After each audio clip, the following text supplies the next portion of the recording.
Udara di dalam terasa dingin, lembab, dan berbau kayu lapuk bercampur debu tebal. Langkah pertamanya di lantai kayu tua menimbulkan suara decitan yang bergema di seluruh rumah.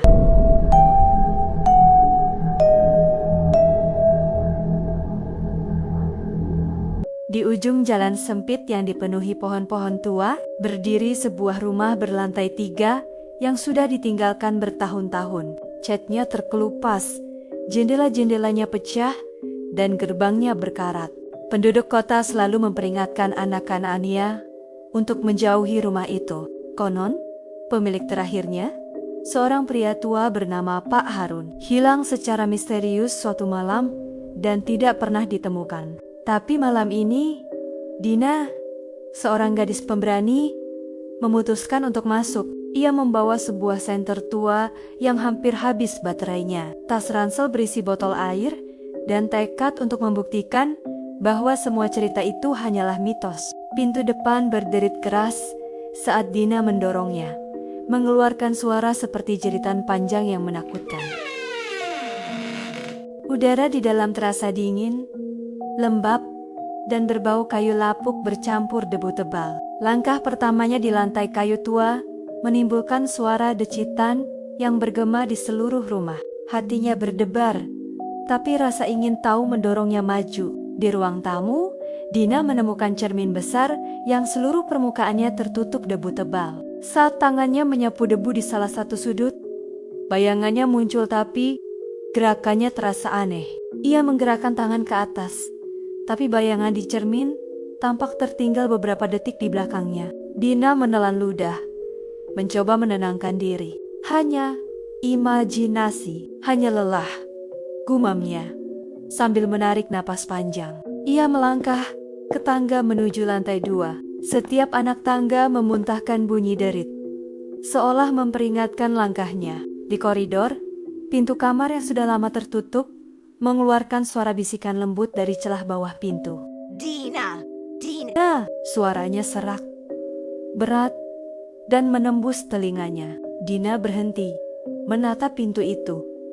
Panik dan penasaran bercampur. Ia mengusap keringat di dahinya dan perlahan membuka pintu.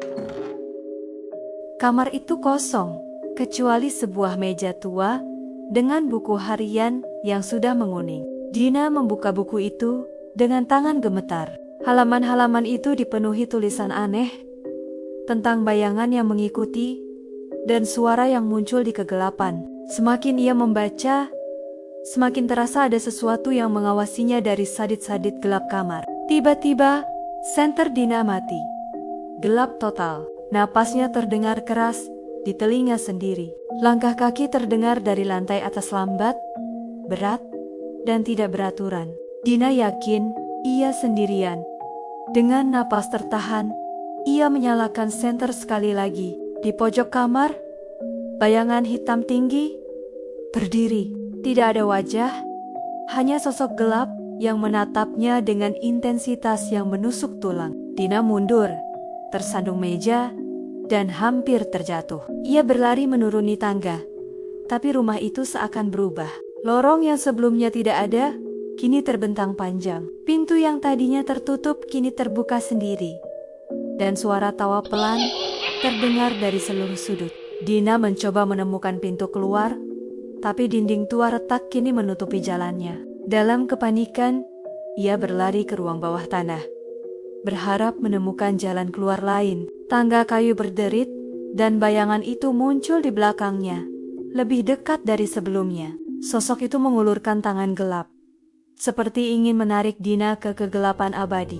Dina terhuyung, menjerit, dan tersedot ke dalam gelap. Tubuhnya seakan melayang di antara dunia nyata dan bayangan.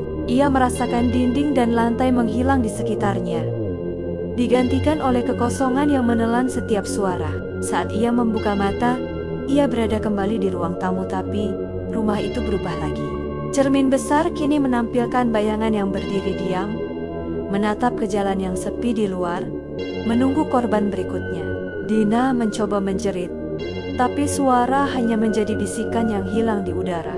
Keesokan harinya, penduduk kota menemukan rumah itu sunyi, terkunci rapat, tanpa ada tanda-tanda Dina. Hanya bayangan baru di cermin. Berdiri diam, menunggu malam berikutnya.